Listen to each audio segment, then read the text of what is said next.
வீடியோவில் வந்து ஒரு வெயிலுக்கு ஏற்ற திராட்சை ஜூஸ் எப்படி எவ்வளோ ஈஸியாக பண்ணுறது அப்படிங்கிறது வந்து பார்க்கலாம்.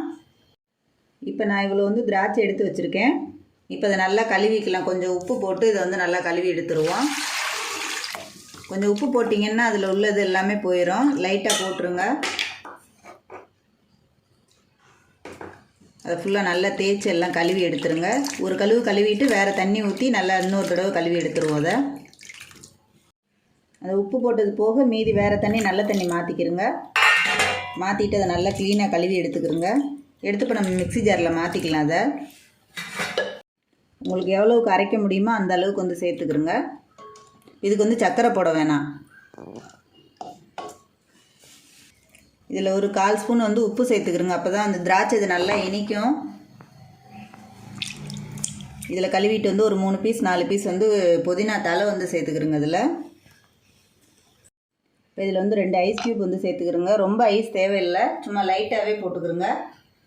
ரொம்ப இல்லை, ஒரு கொஞ்சமாக ஒரு 3-4 சொட்டு அளவுக்கு வந்து லெமன் புழிஞ்சுக்கிறோங்க. இப்போ இதுக்கு தேவையான தண்ணி ஊற்றி இதை வந்து நல்லா பிளெண்ட் பண்ணிடலாம்.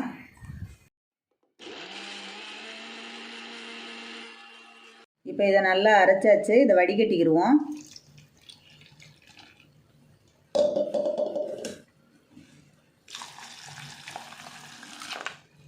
இப்போ அந்த சக்கையெல்லாம் இல்லாமல் கரெக்டாக ஒரு ஸ்பூனை விட்டு அதை ஃபுல்லாக எடுத்துருங்க.